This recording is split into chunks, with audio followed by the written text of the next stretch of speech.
எல்லாருக்கும் வணக்கம். இதழில் சேனலுக்கு உங்களை வரவேற்கிறேன். இன்னைக்கு நம்ம என்ன செய்ய போறோம்னா மூக்கல்ல பிரியாணி பண்ண போறோம். ரொம்ப ஈஸி. நம்ம வீட்டில் திடீர்னு காய்கறி இல்லைன்னா டக்குன்னு மூக்கல்ல இருந்துச்சுன்னா ஊற வச்சு ஒரு சாப்பாடு செஞ்சிடலாம். சீக்கிரமா செய்யறது. நம்ம முன்னாள் ஊற வச்சுட்டோம்னா போதும். அதுக்கு தொட்டுக்கு வந்து நம்ம பிரியாணிக்கு விற்பாங்க இல்லைங்களா கத்திரிக்காய், அதை செய்ய போறோம். வாங்க எப்படி செய்யலாம்னு பார்க்கலாம். எல்லாம் நறுக்கிக்கிட்டு இருக்காங்க, நம்ம உள்ள போலாம். மாஸ்டர் கட் பண்ற மாஸ்டர், கட்டிங் மாஸ்டர். வெங்காயம் ரெடி ஆயிடுச்சு. வெங்காயம் ரெடியா தான் இருக்கு. வெங்காயத்தை ரெடி பண்றோம். அப்புறம் ஒரு முக்கியமான விஷயம், அப்புறம் ஒரு சின்ன முக்கியமான விஷயம், நிஷா கேமராமேன் ஆயிட்டாங்க. இன்னைக்கு மெயின் கேமராமேனுக்கு லீவ். உள்ள ஒர்க் பண்ணிட்டு இருக்காரு, அதனால நம்ம தான் எடுக்கிறாங்க. வாங்க, கேமராமேன் அப்பப்ப மாறுறது நல்லது. Part time cameraman. போதும்.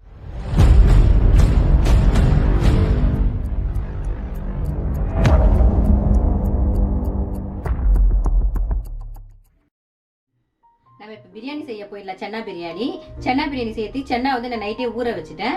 இப்போ ஊற வச்ச பிரியாணியை 4 விசில் வச்சு வேக வச்சிருக்கேன். வாப்பா இங்கே பாருங்க, 4 விசில் வச்சு வேக வச்சுட்டேன். இப்படி இப்போ இதை வந்து நான் கிணத்துல மாத்திக்கிறேன்.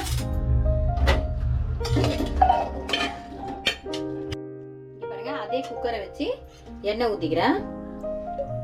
1 2 ஒரு 4 ஸ்பூன் எண்ணெய் சேர்த்துக்கிறேன். பிரியாணிக்கு கொஞ்சம் எண்ணெய் சேர்த்தாதான் நல்லா இருக்கும், இல்லைன்னா பிரியாணி கொஞ்சம் டல்லா இருக்கும். எண்ணெய் காயட்டும். எண்ணெய் காஞ்சிச்சு. 2 பட்டை, ஏலக்காய், கருப்பு ஏலக்காய், கிராம்பு, ஒரு 1/2 ஸ்பூன் சோம்பு எல்லாத்தையும் சேர்த்துக்கிறேன். இது கொஞ்சம் செவந்துருச்சு. இப்போ அதுலேயே வந்து 3 பச்சை மிளகாய் கீறி வச்சிருக்கேன். ஒரு 1/4 கிலோ வெங்காயம் கட் பண்ணி வச்சிருக்கேன். நீட்டு வாக்கில் கட் பண்ணி வச்சிருக்கேன். இங்க பாருங்க, நம்ம போட்ட வெங்காயம் நல்லா வதங்கி எப்படி சுருங்கிடுச்சு. இப்போ இந்த மாதிரி வதங்கினதுக்கு அப்புறம் நம்ம 1 ஸ்பூன் இஞ்சி பூண்டு பேஸ்ட் சேர்த்துக்கலாம். இதுவும் இது கூட சேர்த்து நல்லா வதக்கிக்கலாம். இங்க பாருங்க, நம்ம போட்ட இஞ்சி பூண்டு பேஸ்ட்டும் நல்லா வதங்கிடுச்சு. இதெல்லாம் நல்லா அப்படியே சைட்ல ஓரம் கட்டிட்டு நடுவில் போட்டுக்கலாம். மிளகாத்தூளை, வெறும் மிளகாத்தூள் வந்து 1 ஸ்பூன் போட்டுக்கிறேன். போட்டு இது எண்ணெய்க்குள்ளேயே நல்லா வதக்கிக்கலாம். ஏன் நான் எண்ணெய்க்குள்ள போட்டு வதக்குறேன்னு உங்களுக்கு நல்லாவே தெரியும். எப்பவுமே கலருக்காக நான் எண்ணெயில தான் போட்டு வதக்குவேன். அப்படி போட்டோம்னா நம்ம எந்த கலர் பவுடர் எதுவுமே தேவையில்லை, அப்படியே நல்லா கலர்ஃபுல்லா இருக்கும். இப்போ இது வதங்கிடுச்சு. இப்போ தக்காளி அரிஞ்சு வச்சிருக்கோம் பார்த்தீங்களா, அதை சேர்த்துக்கிறேன். ஒரு 4 தக்காளி அதையே சேர்த்து நல்லா வதக்கி எடுத்துக்கலாம். இப்போ வந்து இது தேவையான அளவு உப்பு சேர்த்துக்கலாம். கல்வி உப்பு, பிரியாணிக்கு தேவையான அளவு உப்பு சேர்த்துக்கலாம்.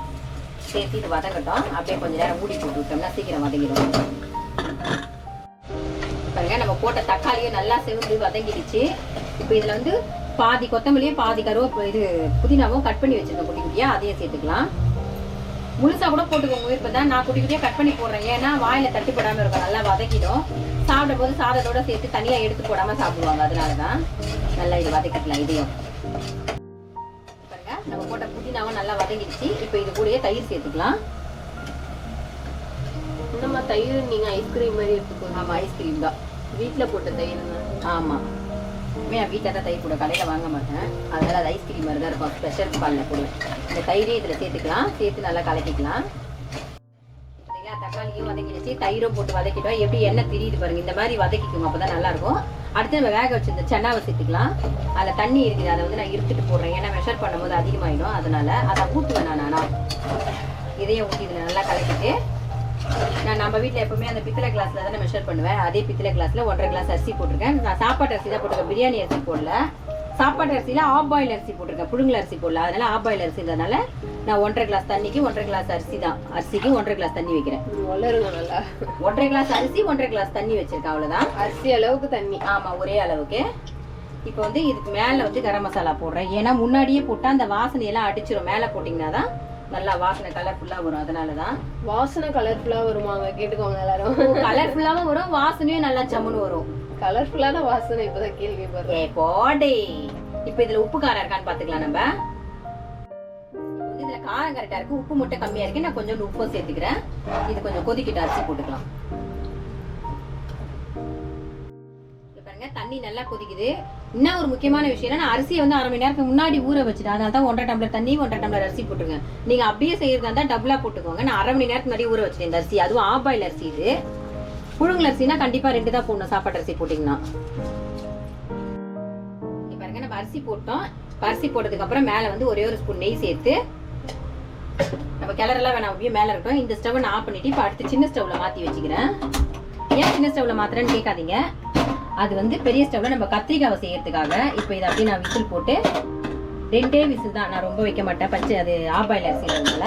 இது 2 விசில் வரட்டும் சின்ன ஸ்டவ்ல. இப்போ பெரிய ஸ்டவ்ல கத்திரிக்காய் செய்ய போகலாம். நான் ஸ்டவ் பற்ற வச்சு கடாய் காய வச்சுட்டேன். கடாய் காஞ்சிருச்சு. இப்போ வந்து நான் ஒரு கைப்பிடி வேர்க்கடலை போட்டுக்கிறேன். இதை நல்லா வறுத்து எடுத்துக்கலாம். உங்ககிட்ட வறுத்த வேர்க்கடலை இருந்தாலும் அதையும் யூஸ் பண்ணிக்கோங்க. இது கொஞ்சம் நல்லா வரட்டும். இங்க பாருங்க, நம்ம போட்ட வேர்க்கடலை நல்லா செவந்துருச்சு. இதை நம்ம தட்டில் மாத்திக்கலாம். இப்போ அதே கடாயிலேயே 1 ஸ்பூன் கருப்பெல்லு எடுத்து வச்சிருக்கேன். உங்ககிட்ட வெள்ளை எள்ளு இருந்தா போட்டுக்கோங்க. என்கிட்ட வெள்ளை எள்ளு இல்லை, அதனால கருப்பெல்லு சேர்த்துக்கிறேன். இதையே நல்லா வறுத்து எடுத்துக்கலாம். பொறன்னு குக்கரும் 2 விசில் வந்துருச்சு. நான் ஆஃப் பண்ணிட்டேன். அது அப்படியே அந்த தம் அப்படியே இருக்கட்டும். விசில் இன்னும் அடங்க பாருங்க, அது அடங்கட்டும். நம்ம கத்திரிக்காய் செஞ்சுட்டு திறந்து பார்க்கலாம்.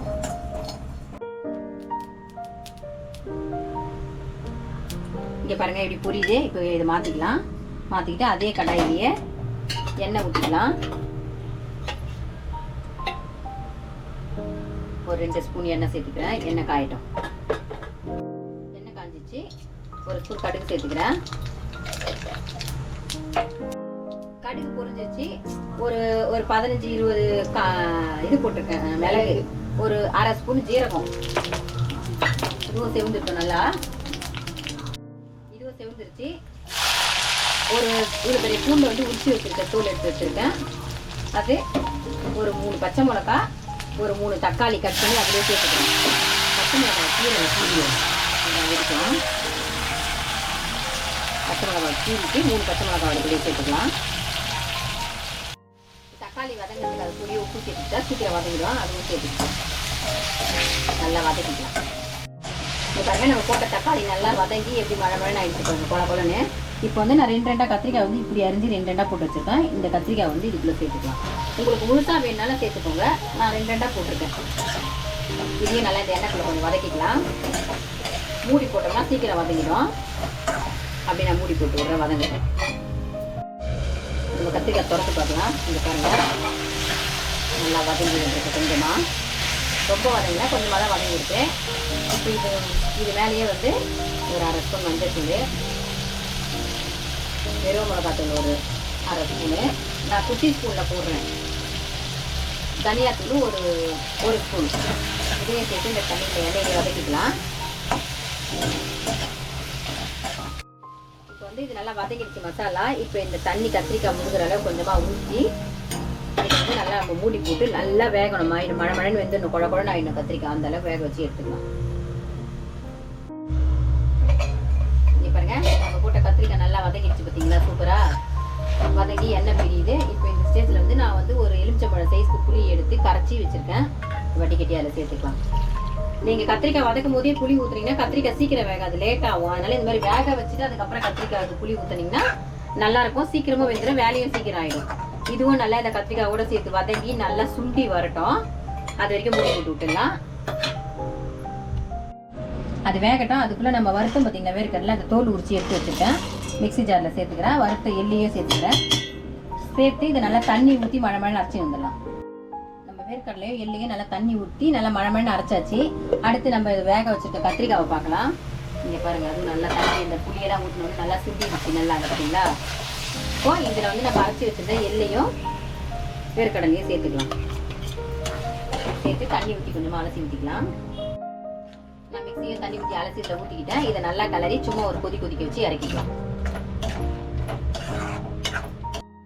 இங்கே பாருங்க, நம்ம ஊற்றின அந்த வேர்க்கடலையும் எள்ளும் நல்லா மிக்ஸ் ஆகி கொதிக்குது பாருங்க. இந்த டைமில் ஸ்டவ் ஆஃப் பண்ணிவிட்டு கொத்தமல்லியை போட்டுக்கலாம். இப்போ கத்திரிக்காய் ரெடி ஆயிடுச்சு.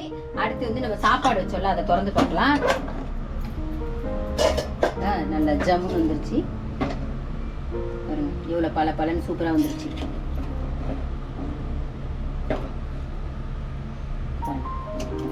சாதமும் நல்லா வெந்துருச்சு, கடலையும் நல்லா வெந்துருச்சு. அவ்வளவுதான், நம்ம சாப்பிடலாம். அவ்வளவுதான், வீடே மணக்க அழகா சூப்பரா சென்னா பிரியாணி பண்ணியாச்சு, கத்திரிக்காய் கிரேவியும் பண்ணியாச்சு. இதே மாதிரி நீங்க கண்டிப்பா செஞ்சு பாருங்க. செஞ்சு பார்த்துட்டு எப்படி இருக்குன்னு கமெண்ட் பண்ணுங்க, லைக் பண்ணுங்க.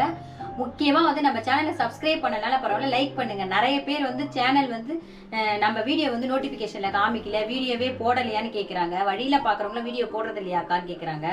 நம்ம வந்து நீங்கள் லைக் பண்ணிங்கன்னா எல்லாரும் நோட்டிஃபிகேஷனுக்கும் காமிக்கும். மறக்காமல் லைக் பண்ணுங்கள். மறுபடியும் அடுத்த வீடியோவில் பார்க்கலாம். பாய்.